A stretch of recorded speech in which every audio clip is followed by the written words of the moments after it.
The Danger of a Single Story by Chimamanda Ngozi Adichie. I'm a storyteller.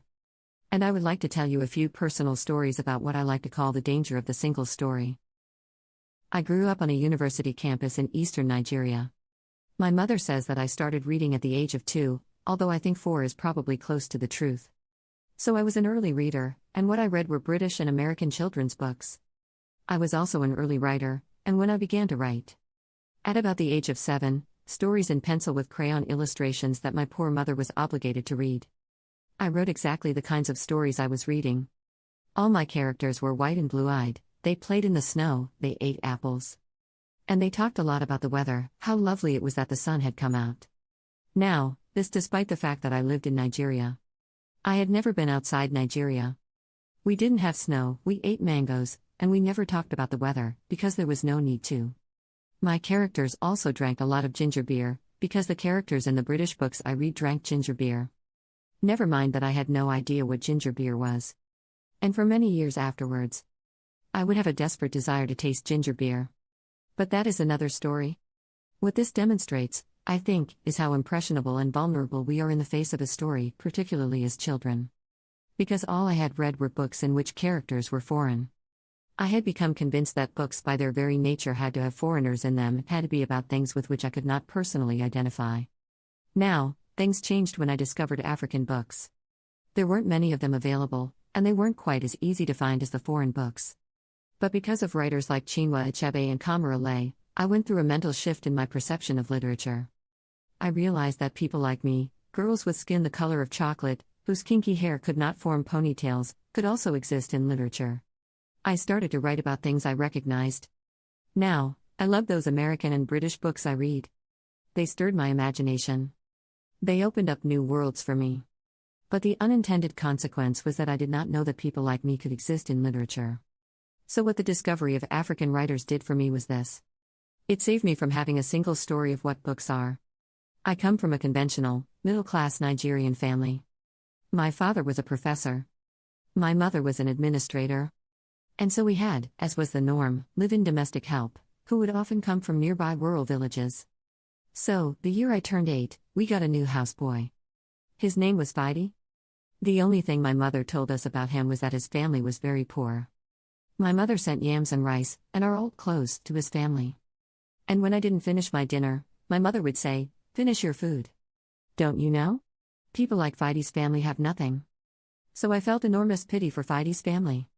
Then one Saturday, we went to his village to visit, and his mother showed us a beautifully patterned basket made of dyed raffia that his brother had made. I was startled. It had not occurred to me that anybody in his family could actually make something. All I had heard about them was how poor they were, so that it had become impossible for me to see them as anything else but poor. Their poverty was my single story of them. Years later, I thought about this when I left Nigeria to go to university in the United States. I was 19. My American roommate was shocked by me. She asked where I had learned to speak English so well, and was confused when I said that Nigeria happened to have English as its official language. She asked if she could listen to what she called my tribal music, and was consequently very disappointed when I produced my tape of Mariah Carey. She assumed that I did not know how to use a stove. What struck me was this: she had felt sorry for me even before she saw me. Her default position toward me, as an African, was a kind of patronizing, well-meaning pity. My roommate had a single story of Africa, a single story of catastrophe. In this single story, there was no possibility of Africans being similar to her in any way. No possibility of feelings more complex than pity, no possibility of a connection as human equals. I must say that before I went to the US, I didn't consciously identify as African. But in the US, whenever Africa came up, people turned to me. Never mind that I knew nothing about places like Namibia. But I did come to embrace this new identity, and in many ways I think of myself now as African. Although I still get quite irritable when Africa is referred to as a country, the most recent example being my otherwise wonderful flight from Lagos 2 days ago, in which there was an announcement on the Virgin flight about the charity work in India, Africa and other countries.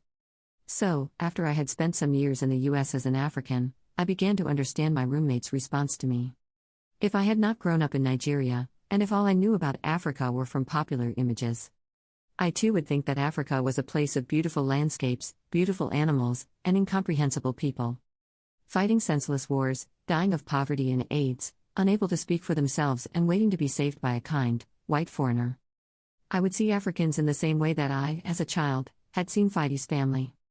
This single story of Africa ultimately comes, I think, from Western literature. Now, here is a quote from the writing of a London merchant called John Locke, who sailed to West Africa in 1561 and kept a fascinating account of his voyage. After referring to the black Africans as beasts who have no houses, he writes, "They are also people without heads, having their mouth and eyes in their breasts." Now, I've laughed every time I've read this. And one must admire the imagination of John Locke. But what is important about his writing is that it represents the beginning of a tradition of telling African stories in the West. A tradition of sub-Saharan Africa as a place of negatives, of difference, of darkness. Of people who, in the words of the wonderful poet Rudyard Kipling, are half devil, half child. And so, I began to realize that my American roommate must have throughout her life seen and heard different versions of this single story. As had a professor, who once told me that my novel was not authentically African. Now, I was quite willing to contend that there were a number of things wrong with the novel. That it had failed in a number of places, but I had not quite imagined that it had failed at achieving something called African authenticity. In fact, I did not know what African authenticity was. The professor told me that my characters were too much like him, an educated and middle-class man. My characters drove cars. They were not starving. Therefore they were not authentically African. But I must quickly add that I too am just as guilty in the question of the single story. A few years ago, I visited Mexico from the U.S. The political climate in the U.S. at the time was tense, and there were debates going on about immigration. And, as often happens in America, immigration became synonymous with Mexicans. There were endless stories of Mexicans as people who were fleecing the healthcare system. Sneaking across the border, being arrested at the border, that sort of thing. I remember walking around on my first day in Guadalajara, watching the people going to work, rolling up tortillas in the marketplace, smoking, laughing. I remember first feeling slight surprise. And then, I was overwhelmed with shame. I realized that I had been so immersed in the media coverage of Mexicans that they had become one thing in my mind, the abject immigrant. I had bought into the single story of Mexicans and I could not have been more ashamed of myself. So that is how to create a single story, show a people as one thing, as only one thing, over and over again, and that is what they become. It is impossible to talk about the single story without talking about power. There is a word, an Igbo word, that I think about whenever I think about the power structures of the world, and it is Kali. It's a noun that loosely translates to be greater than another. Like our economic and political worlds, stories too are defined by the principle of Kali. How they are told, who tells them, when they're told, how many stories are told, are really dependent on power. Power is the ability not just to tell the story of another person, but to make it the definitive story of that person. The Palestinian poet Marit Barghouti writes that if you want to dispossess a people, the simplest way to do it is to tell their story and to start with, secondly, start the story with the arrows of the Native Americans. And not with the arrival of the British, and you have an entirely different story. Start the story with the failure of the African state, and not with the colonial creation of the African state, and you have an entirely different story. I recently spoke at a university where a student told me that it was such a shame that Nigerian men were physical abusers like the father character in my novel. I told him that I had just read a novel called American Psycho, and that it was such a shame that young Americans were serial murderers. Now, obviously I said this in a fit of mild irritation. But it would never have occurred to me to think that just because I had read a novel in which a character was a serial killer that he was somehow representative of all Americans. This is not because I am a better person than that student. But because of America's cultural and economic power, I had many stories of America. I had read Tyler and Updike and Steinbeck and Gateskill. I did not have a single story of America. When I learned, some years ago, that writers were expected to have had really unhappy childhoods to be successful, I began to think about how I could invent horrible things my parents had done to me. But the truth is that I had a very happy childhood, full of laughter and love, in a very close-knit family. But I also had grandfathers who died in refugee camps. My cousin Paul died because he could not get adequate health care. One of my closest friends, Okaloma, died in a plane crash because our fire trucks did not have water. I grew up under repressive military governments that devalued education, so that sometimes, my parents were not paid their salaries. And so, as a child, I saw jam disappear from the breakfast table, then margarine disappeared, then bread became too expensive, then milk became rationed. And most of all, a kind of normalized political fear invaded our lives. All of these stories make me who I am. But to insist on only these negative stories is to flatten my experience and to overlook the many other stories that formed me. The single story creates stereotypes, and the problem with stereotypes is not that they are untrue, but that they are incomplete. They make one story become the only story. Of course, Africa is a continent full of catastrophes. There are immense ones, such as the horrific rapes in Congo, and depressing ones, such as the fact that 5,000 people apply for one job vacancy in Nigeria. But there are other stories that are not about catastrophe, and it is very important, it is just as important, to talk about them. I've always felt that it is impossible to engage properly with a place or a person without engaging with all of the stories of that place and that person. The consequence of the single story is this: it robs people of dignity. It makes our recognition of our equal humanity difficult. It emphasizes how we are different rather than how we are similar. So what if before my Mexican trip, I had followed the immigration debate from both sides, the US and the Mexican? What if my mother had told us that Fidi's family was poor and hardworking? What if we had an African television network that broadcast diverse African stories all over the world? What the Nigerian writer Chinua Achebe calls a balance of stories. What if my roommate knew about my Nigerian publisher? Mutar Bakare, a remarkable man who left his job in a bank to follow his dream and start a publishing house? Now, the conventional wisdom was that Nigerians don't read literature. He disagreed. He felt that people who could read, would read, if you made literature affordable and available to them. Shortly after he published my first novel, I went to a TV station in Lagos to do an interview. And a woman who worked there as a messenger came up to me and said, "I really liked your novel. I didn't like the ending. Now, you must write a sequel, and this is what will happen." And she went on to tell me what to write in the sequel. I was not only charmed, I was very moved.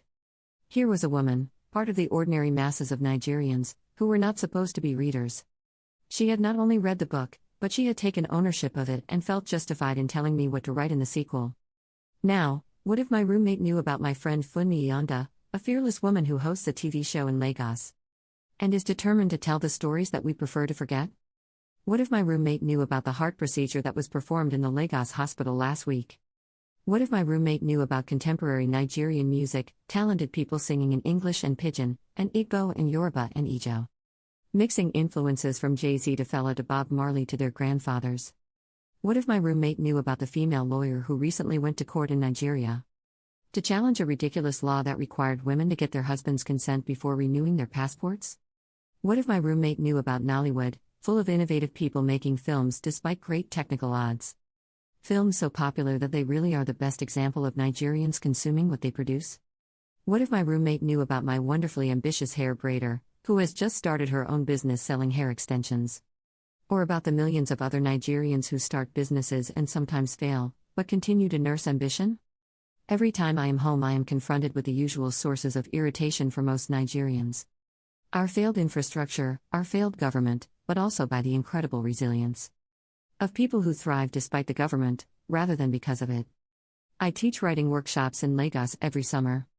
And it is amazing to me how many people apply, how many people are eager to write, to tell stories. My Nigerian publisher and I have just started a nonprofit called Farafina Trust. And we have big dreams of building libraries and refurbishing libraries that already exist. And providing books for state schools that don't have anything in their libraries. And also of organizing lots and lots of workshops, in reading and writing, for all the people who are eager to tell our many stories. Stories matter. Many stories matter. Stories have been used to dispossess and to malign, but stories can also be used to empower and to humanize. Stories can break the dignity of a people, but stories can also repair that broken dignity. The American writer Alice Walker wrote this about her Southern relatives who had moved to the North. She introduced them to a book about the Southern life that they had left behind. They sat around, reading the book themselves, listening to me read the book, and a kind of paradise was regained.